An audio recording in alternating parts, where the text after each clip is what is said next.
Hello and welcome to Notes from a Small, Cold, Dark, Miserable Island. I am Mike. I am Matt. And Matt, you know, the way you tell a good podcast is obviously by the title, not the content. Oh. I have to say, sometimes the content.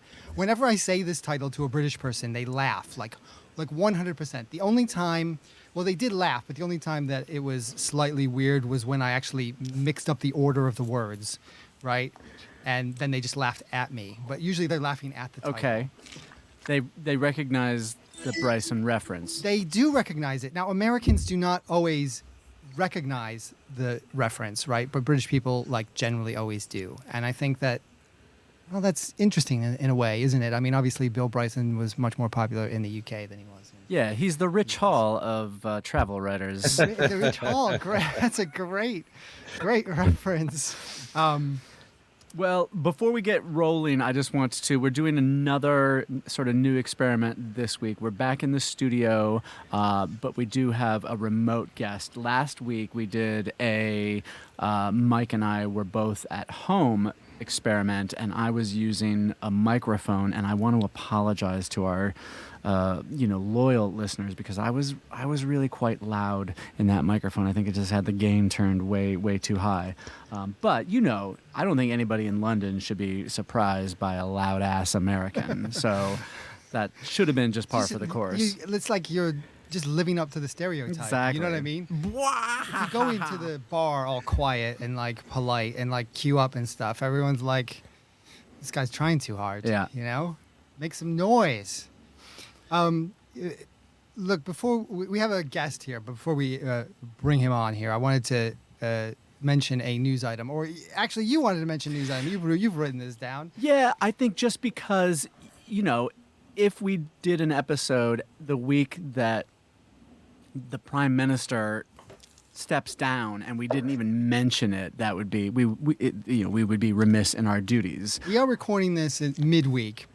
Things may change by the time the listeners hear this. Things are changing all the time here. Let's call it the 10th of February, 2026. And this week, Keir Starmer is getting pressure from his own party, the Labour Party, to, consider stepping down from the prime ministership and the leadership of his party, because he appointed a bad ambassador to the U.S.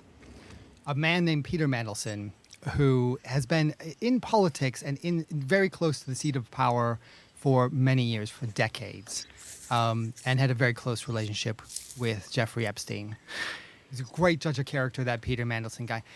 What probably more recent arrivals in this country don't realize is that Peter Mandelson was not only close to power, but fired from the government several times over scandal type things. Not this big, but also morally dubious things that personally I can't even remember they happened so long ago. Was it with the Tories or the Labour government? Oh, no, so way back. Labor. Yeah. He's with Gordon Brown or something.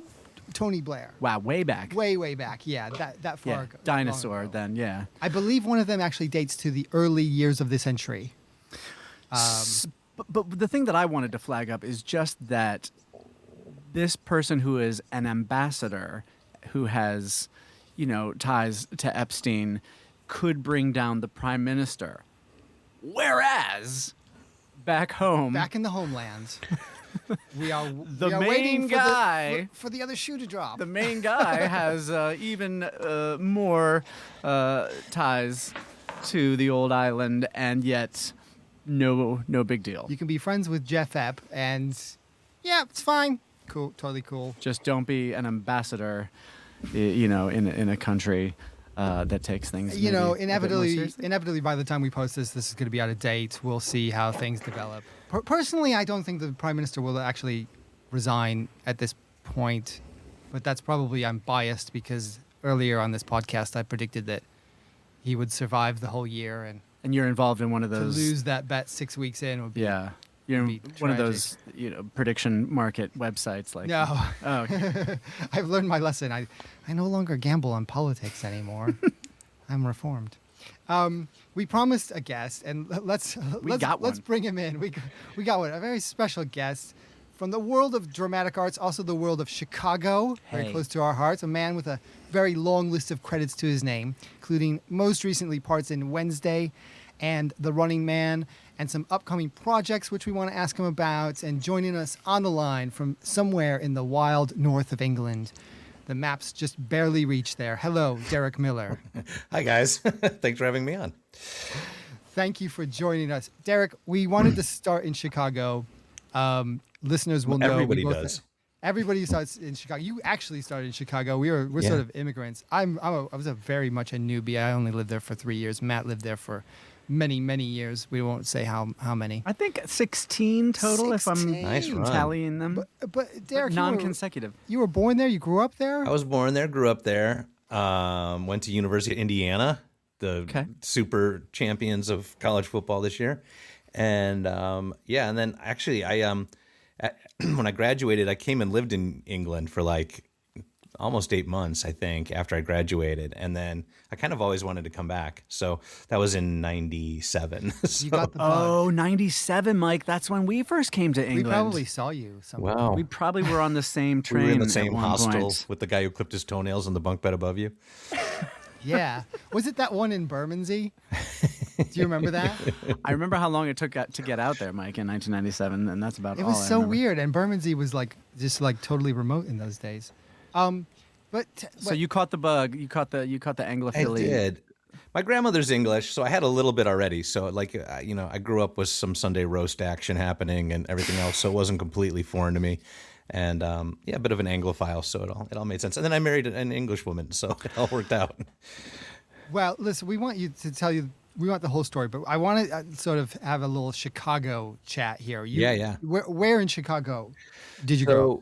My parents split when I was little, so they split the difference on the burbs. My dad was up north, like Evanston, Wilmette, and my mom was south side, Flossmoor. We lived everywhere down there, Chicago Heights, Matson, all those towns. But I went to Homewood Flossmoor for high school on the south side. College in Indiana. Yeah, and I was coming back to Chicago in the summers all the time, though, because I studied improv at like Second City and Improv Olympic. I was a cocky little kid who wrote a letter to Del Close and I want to learn from you. So we went straight to the top, which is the improv guru guy. But I left right after. My friends all moved to L.A. and New York, and I tried New York for a week, and then I ended up in L.A. How did you find L.A.? Coming from the Midwest huge. to then switch gears and cultures. Yeah, I took a right at Take a right at Albuquerque. Yeah. When you're 21, it's awesome, and it was the age of swingers, and we were going to all those bars, and John Favreau taught me how to play craps at a bachelor party, and it's we were in it. And it was pretty great, and it was the beginning of the comedy scene there, with all the improv stuff before UCB and all that. So it was an exciting time to be there. My 20s were fantastic. I worked at the Chateau Marmont, so I was serving celebrities all the time, and I've got stories for days and days and days of serving Dave Grohl and meeting Irvine Welsh and hanging out with Matthew McConaughey and Drew Barrymore, and it was a really cool time. We had Green Day at our house playing poker one night. My son's into Green Day now, and we watched the Super Bowl thing, so they're on my mind. Did you win money off of them? I did. I won all this money off Mike Dirnt when he was nice enough still to sign. For some reason, I think they would be good at poker. I don't know. Yeah. I don't know, but so well done. You're thank you. No evidence to base that on, but eat it, Trey Cool. Yeah, exactly. So it was a fun run. I mean, it definitely, I was there 20 years, and at the end, it definitely had kind of it was less fun as an adult in your 40s with children. I just only have one kid, but just I knew early doors, when I got there when I was a nanny. I mentioned that just a second ago, but I knew that it wasn't a great place to raise kids just from being a nanny. There were so few places to go and do things that were safe or not dirty or whatever. And I kind of there's not even a Chuck E. Cheese or anything. You know what I mean? Right. That place is not. Some place is not safe nor clean, though, is it? Bad example. Maybe the worst example. Is it not even a Chuck E. Cheese? Yes. Yeah. So it guns, drugs. was sub Charles Entertainment Cheese level stuff going on there. But So how did you meet your wife and then end up over here in 2018? well, after a decade in LA, I'd kind of gotten burnt out then. Like I kind of knew, like I'd had a good run. Like I'd been on Scrubs and Mad TV and a bunch of commercials, and I had done some pilots for people like Adam Sandler and stuff. But I always say, like, I just couldn't find sixth gear. You know, like I just couldn't find the next thing career wise. And Second City approached me with the cruise ship thing that they were doing. So they were doing like best of stuff on a cruise ship. And I was living with a girl at the time, and that was falling apart. And she got a show on a TV show. And then this is sort of like happened a few times in my life where successful women decided that I needed to go. So I moved out. And the moment to moment imbalance in careers, you know, when both are in, you know, the entertainment industry is a tale as old as time. Yes, it wasn't A Star Is Born in reverse, unfortunately. So I left on tour with Second City, and I was like, oh, this is great. I'm leaving LA, and I sold everything. I'm like, I'm not going to come back. I'd started to apply for like advertising stuff in Chicago. I'm like, oh, that'll be my life after this. And then my wife was a singer dancer on the ship, and I ended up meeting her on the first week.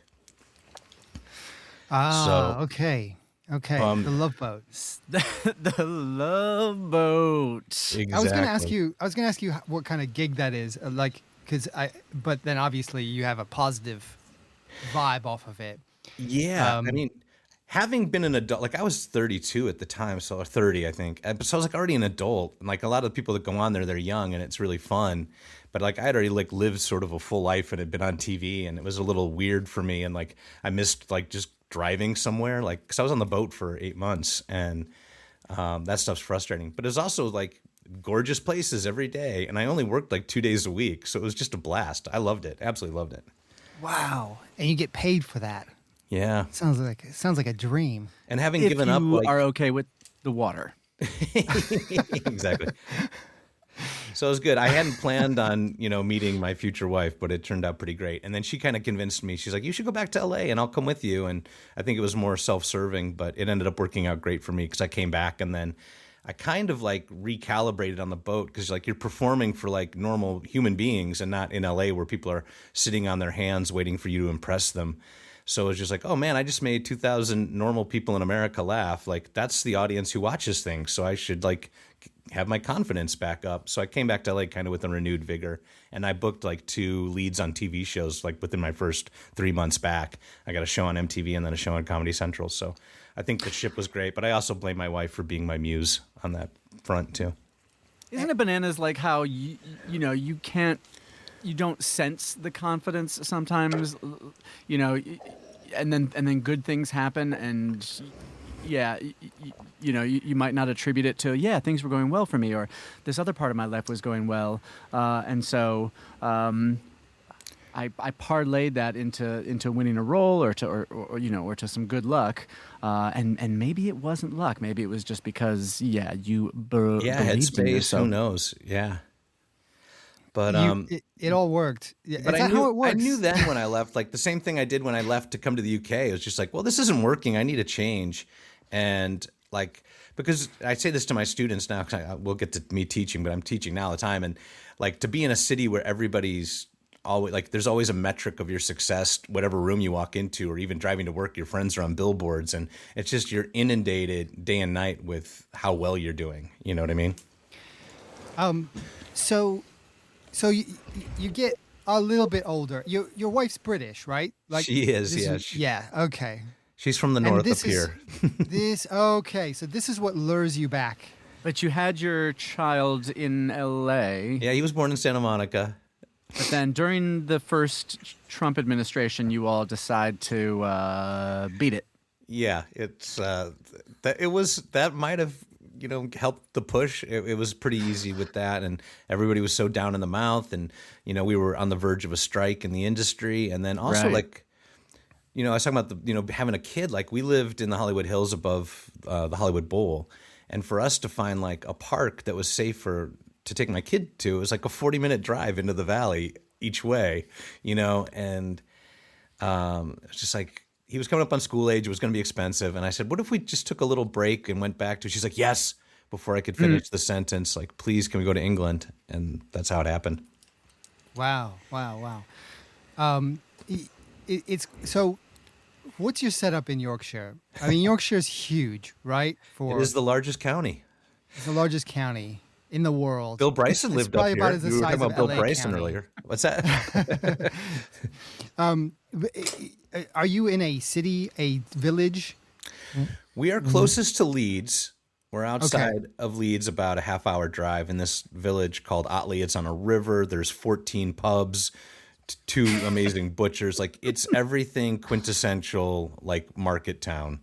It's awesome. I love it. Did you find the adjustment okay? Not only from the sort of big place to small place, but weather-wise? I will tell you this, that it's a little worse here than it is in London. And like, I'm glad I'm not in Sheffield. I don't think they've seen sunlight yet this year. And No, they have a weird translucent skin there. they do. It's very weird. My wife's family's from Sheffield. Oh, right on. It's difficult to talk to the Oh, family. I love your translucent wife, Mike. She's very pale. Her whole family. Sorry, I interrupted, but No, yeah, you got to deal with that stuff. Yeah, I mean, the seasonal depression. This is a really funny story. My first winter here, I was going to this gym we lived in a little village not too far from here. We had planned to move to London, but I really liked the train rides back up because I was doing gigs down in London. And I'm like, well, we moved for a change, so let's stay up here. And I fell in love with Yorkshire over lockdown. Like, absolutely love it up here. There's so much gorgeous stuff to see. But my first winter, I was at the gym and like I was becoming increasingly surly. I think the staff kind of recognized that my happy, buoyant self had disappeared through the toil of the winter. And around some mid-February, one of the guys is like, "Go in that room in there." I'm like, "Why?" He's like, "Go in that room and take this." And he handed me these coins.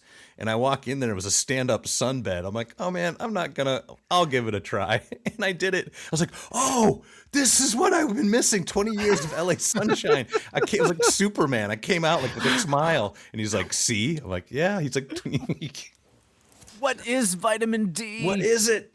So now we had to take supplements. And then at least one winter, I treat myself to one day of 10 minutes in the sunbed. It makes a huge difference. Wow, I gotta try that. I do take the vitamin D, Mike, the vitamin D. Yeah, and you should stop with the spray tan, Mike. It's just that's not the way. That doesn't Okay, I mean got it's it. the vitamin D. I think it's sunbed in It's many a false. different ways. It's a false brown. What I'm curious. I ask silly questions. Listeners and Matt will know whenever there's anybody who's like in the creative arts, I'm just like, what the how what. But you have a professional network in LA, and then you move countries, and then do you completely sort of change the work you do? Do you get a different kind of work? How does that whole thing work? How did you sort of like establish yourself again in a different country? Talk about a giant leap of faith. When I left, there were so many people, like guys I knew that I'd come up with, and I was doing well. Like, I was coming off of a couple series, and I even shot a series right before I left. But people were like, wait, why are you leaving? Because everybody thinks you can't leave LA or London or anything. And then I had another friend like, wait, we can leave? Like, like the same thing. And it was totally scary when I got here, and I didn't know if I'd work again. And for a little while, I was doing pop-up restaurant stuff because I like to cook. I'm like, well, maybe this is a chance to kind of figure out bucket list, rest of my life, what I'm going to do. And fortunately, though, my first job I went out for, I booked and I flew to Argentina, and then I got a job writing for Nickelodeon, and it was fairly easy to teach in London with my resume. So I was teaching screen acting classes at the Actors Center in Covent Garden. So, there's been moments where I was really scared. I'm like, what am I doing here with an American accent? There can't be that much work. But since COVID and everything else, and unfortunately with what's going on in LA, so much production's moved over to Europe. So it's been really nice for myself. And my brother came over too, not long after me, because he kind of saw that things were happening. And now he's on the Diplomat, and he's flying to the SAG Awards in 2 weeks for his second time in a row. So he's loved the transition of coming over as well. Previously shouted out on this very program, The Diplomat. Yes. Yeah. It was highly recommended. I guess, okay, because post-COVID, everything is self-tape anyway. 100%. So, yeah. You just have a good relationship with your agent who's happy for you to, I haven't really spoken about this on the show. I worked in casting on the side in LA, so I ran casting sessions forever. So self-tapes for me are all I did ever was break down briefs and set them up for other actors. So for me, they're super fun. Some actors hate them, but I really love to do self-taping. What are you guys talking about? It used to be you would go into like a classy room or a not very classy room in Soho, and and some disinterested 20-somethings would barely look at you for 30 seconds, and then you would leave the room. And now it's just it's you getting a chance to edit your own thing and choose your best take, and That's your show reel. No, that's Or, a self-tape. So you get a brief that's auditioning. like, hey. Oh, it's like an audition. Yeah, say these Okay. lines, and then, and then you film yourself in your home and submit a self-tape. Right. Okay. And so then the casting person is just wherever they are in LA or London or Yorkshire or wherever, and just just scrolling through these self-tapes and being like, yeah. Right, rather than watching like the fumbled live tapes that were done at a Soho casting agency. Yeah. Aren't you glad you have me around to ask this stupid question? No, we need you. The whatever Sean Hayes' sister is in Minnesota, right? The version of that. If you listen to Smartless, they always have to break things down for Sean's sister. I see. Yeah, we don't know who our Sean Hayes sister is yet. Who? In London, we walk down the street as Americans, and there's just like more Americans. It's like the only people you see is Americans. I imagine that in your village in Yorkshire, you probably stand out. You're probably known as like the American. Yeah, I definitely get I am more of a commodity here for sure. There's a U.S. Base not far from here, so everybody assumes that like I'm from the base. So I'm like, look at me. Do I look like at all somebody in the military? No, I'm not. But some people get really excited about it. Like a checkout kid yesterday just couldn't believe it. And then there's times so I've run into people who've never met an American before, which is shocking. So that's kind of fun. But it's nice even walking around Leeds, which if you guys get a chance, come up and check it out. It's such a great city. It's all kind of condensed, and the architecture's gorgeous, and there's a lot of culture, and the food's gotten a lot better in the time I've lived here. But walking around, like I never hear American accents, to the point when I do come down to London, I'm like, oh, these loud Americans. It drives me crazy. They're gumming up the pubs. They're everywhere. Yeah. Throwing frisbees in the park. Leeds is, I'll second that. It's been a while since I've been to Leeds, but it is a really nice city. Mike had this note about you getting asked to come on and offer the American perspective on some Yorkshire local news. What's this about?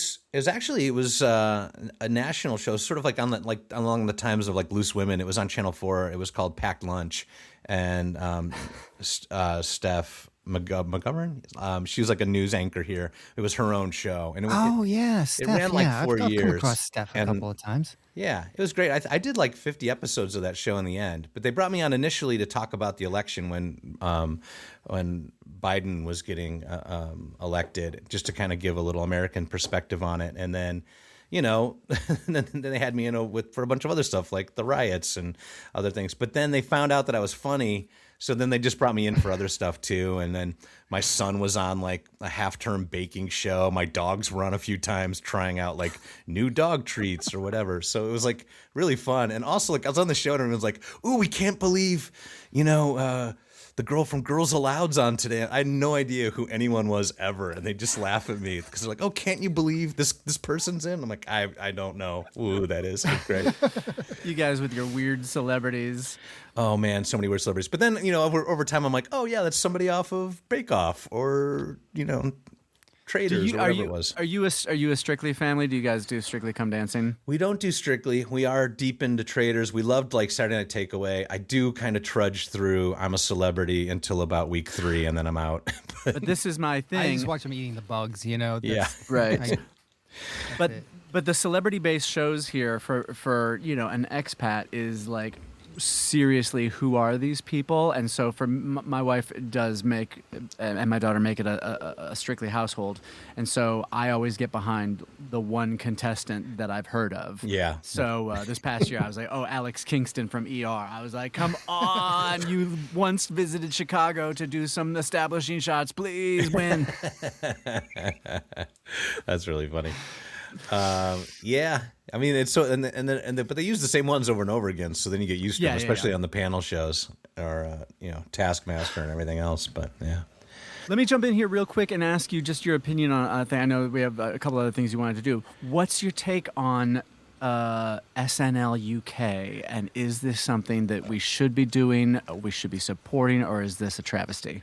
It's a really good question because I applied as both a cast member and then as a writer, and I made it through a couple rounds for writing. Because I'm an SNL super fan. Like, I don't think I've missed an episode since I was like 10 years old, and like I know it back to front. So Yeah. I am friends with some people who are on SNL, and actually Seth Meyers is an old friend, so he kind of put in a good word, and so I'm still in touch with all the producers, and I'm really rooting for them to do it. I don't know the cast so much. I only knew one person in it. I go up to Fringe. I've gone up to Fringe Festival like four or five of the years I've lived here, and I've performed up there and met a ton of comics. So I was sort of like talking to everybody I know about who's on, and kind of do they vouch for them and they think they're great. And a lot of them on there are sort of have come up through either through Fringe or for doing stuff on social media. And I think there's a real kind of like desert in terms of sketch comedy in the UK right now, and a lot of the best stuff is happening online, and there's like the best commentary on things are from internet sketches. So I think there's some hopefulness there, because I think in the US SNL is kind of in an odd place right now too, where it's not the heady double layered jokes in the sketches anymore. Everything's sort of like kind of one joke in a scene. And I know they're trying to appeal to like the Gen Z stuff, but they're still holding on to this. So it's kind of in a weird middle place. And I think optimistically, the UK show, if they kind of onboard all of the POV of the cast and where they're living right now, it could be something pretty unique in its own thing if it's not trying to fit into the whole SNL thing. That was probably a lot longer answer than you wanted. No, I mean, the fact that you're a super fan means that I just opened a can of worms there. I mean, yeah. And most English comedians I know want it to fail, and they say it sucks, and why you're bringing over an English entity and American entity and all this kind of stuff. So it's because they're British. Yes, they're British.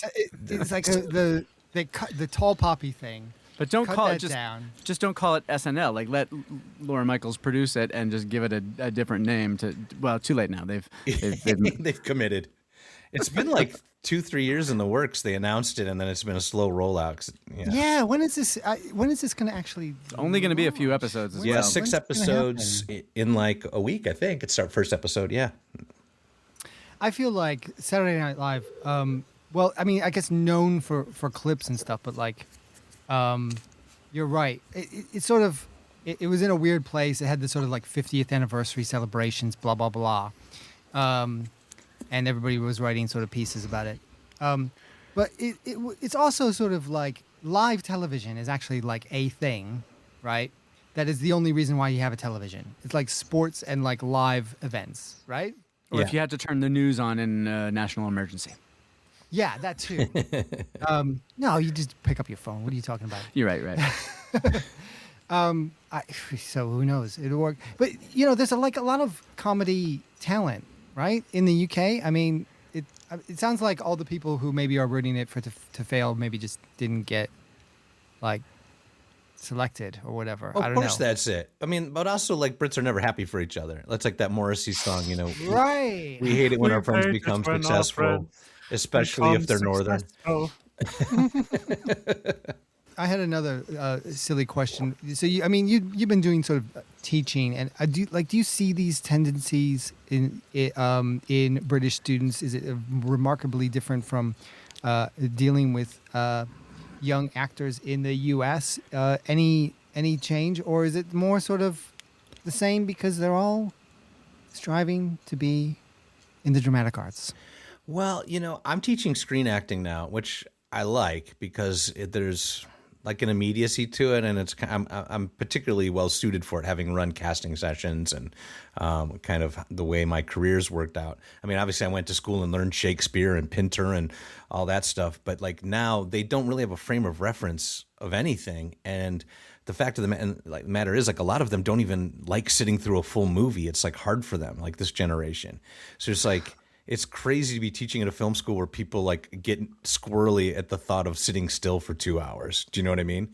And I don't think that that's unique to the UK. I've talked to people in LA and across the US who teach, and they're finding the same thing to be true. So it's just like, okay, cool. How can I make you love cinema and dig acting at the same time? And also, like, where do you want to put your talents? Because there are other places to do it. When I started teaching, I was like, what are you going to do, vertical dramas and do stuff online? And I'm like, yeah, go for it. I know people who make 6 figures doing YouTube and TikTok stuff. And then I've got a bunch of students who are now doing vertical dramas and flying to China. So like entertainment's changing. So I think the main thing that's changed is me. Like I've changed my perspective on it, and I'm not as like, wagging my finger as them as I did, 2 years ago. Do you get a lot of American students? Because in London, that is a thing. Like you meet so many students who are over here to go to the big drama schools who are willing to fork over the money, and the drama schools are very happy to receive them either on short-term programs or otherwise. Yeah, not so much. I mean, mine's all pretty much UK based. We've got a couple that are from like Portugal or Spain and stuff, but for the most part, they're all from the UK, because I think it isn't like that legacy program. I don't think it's enough. We're like in the top 3 film schools, but like no one's, I think, crawling over themselves because they'll probably go to LA for film studies or something, or New York. Yeah. I just definitely had a situation where I was directing at a drama school here in a summer program, and it was primarily American students. Whoa. And they were very unimpressed that I was there because they wanted Hugh Laurie or somebody, and here I was, a dude from You should have Cleveland. put it on, man. You should have ripped out that RP. Oh, so no, I would have totally Dick Van Dyked it. They wouldn't have known. We're gonna have to wrap up soon. Let me give my man some rapid fire questions here, just because we have some rapid fire questions. Okay, we had some downtime of tech difficulties, so yeah. All right, Derek. Very important. Okay, so here we go. Rapid fire questions related to you. So first of all, from Chicago, Bulls fan? ? Yes, but I've not followed in a few years. Good. Who has? Yeah, no, exactly, and not even the Bulls front office has followed. Okay, so I'll just let that one slide then. Okay, great. So you worked on Wednesday, so have met with Tim Burton. What's the best Tim Burton film? Well, I expected him to be way more eccentric than he was, and he was just like doing a job, and like I felt bad like asking for a photo with him at the end. Like I don't want to get a selfie with Tim Burton, but like also like how do I not do that? And he was like totally accommodating and great. And there was a moment, I'm a big improv guy, obviously, where I was like, hey, I was thinking about doing this. And he's like, yeah, go for it. And like, he loved anything I had to offer. And I didn't think it would be that collaborative. And even like in terms of blocking, there's some stuff that ended up getting cut out that I wish would have stayed. But for the most part, it was just kind of cool to like, that he was like open and down and trusted me. So it was like really super cool. And where was that in London that Dublin. You did that, or Dublin? Okay. Yeah. But yeah, what's the best Tim Burton film? Oh, best Tim Burton film. I started. What was the best Tim Burton story? Cut all that, guys. Cut it all out. No. That was great. My favorite Burton. I mean, like the one that I probably watch the most is Pee-wee. Still, like I think there's something about it. I mean, I don't know if it's his best, but it's probably like my most watched over and over again. Yeah. Yeah. Proof of concept. A filmmaker's first like big one out the gate is. I love that too. Like I was reading an article today about idiot comes to town and changes things, like whatever that is. Like as a trope. I'm like, yeah, we need more of that. We need big personality comes and changes a small town. That was great. Okay, I would have also accepted Batman '89. Yeah. Then. And then you made the run. You had a role in Running Man with director Edgar Wright. What's the best Edgar Wright film? Best Edgar Wright film, Running Man. I'll say just because I'm in it. I have to. I'm a huge fan of Baby Driver though, and then like of course like I love Shaun of the Dead like dearly, and Hot Fuzz is one of my son's favorites. So it's the whole Edgar oeuvre. And bonus points for I can't tell you how awesome he is. Like. Meet your heroes. Final rapid fire question then. Trader Joe's. You go back home, you can fit one Trader Joe's item in your suitcase. What is it? It's a no-brainer. I got a suitcase last time full of everything bagel sprinkle. Wow, bagels. All right, fair enough. You know the sprinkle, my wife like the loves shaker? Yeah. Oh, the spring. Oh, yes, to just make everything and everything bagel. Yeah, you don't need. It's not limited to bagels or anything.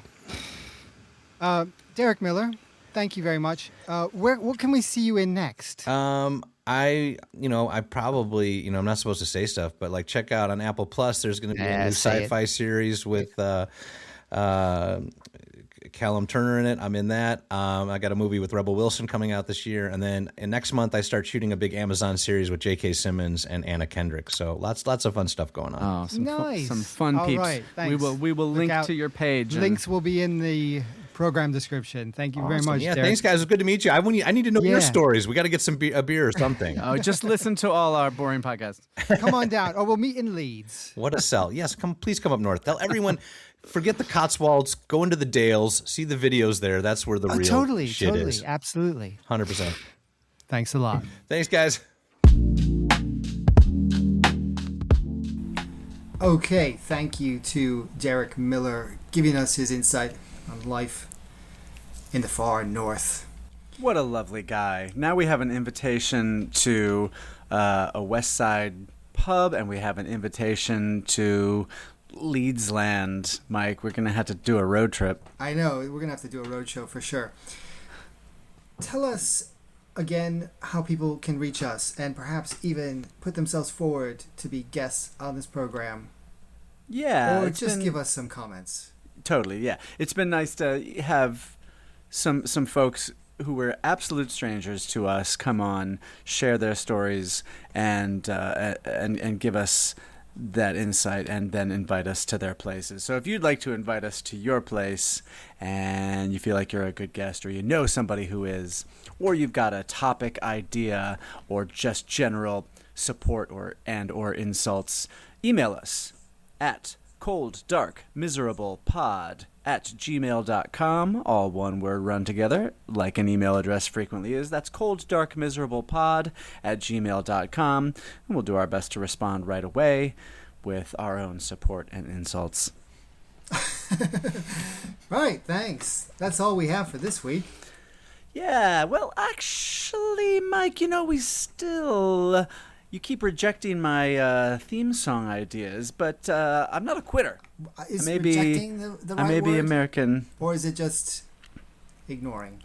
Maybe that. But, I won't be ignored. So my workplace this week and last, and I think next week, we're hosting a theatrical extravaganza about Sir Elton John, a story about Elton John, and the director of this show is American, and I think about Sir Elton over the years, and I think what a truly, international, global superstar brings nations together through the power of song. He was on the original Muppet Show many years ago, so I thought, This is a star who could possibly really represent the American and British experience. So I used him as inspiration for something I've been workshopping for a possible theme. Right. Would you maybe like to hear it? Yeah, go for it. Let's try it out. Okay, all right. I'll do my best. No piano this time. Doodly dee dee dee, doodly dee dee dee, doodly dee dee dee dee dee dee dee. It's not one little bit funny. The state of the states, with all the tariffs and terrorizing that all the world hates. Embarrassing to be American in a city of global cool. So if your dialect gives you away, take my tip and do what I do. Do. 'Cause you can tell everybody that you're from Toronto. Just remember to play the hater when someone mentions LeBron, though. I hope Mom don't mind. Denying Ohio ain't cute. I pepper my accent with And a boot. Big finish. I hope Mike don't mind. I hope Mike don't mind. So okay, I'm a fake. No more questions about Trump. Just have to answer for Drake. I think that's the best one. Yeah, that could be a winner. Shout out, Sir Elton. Steve Ale!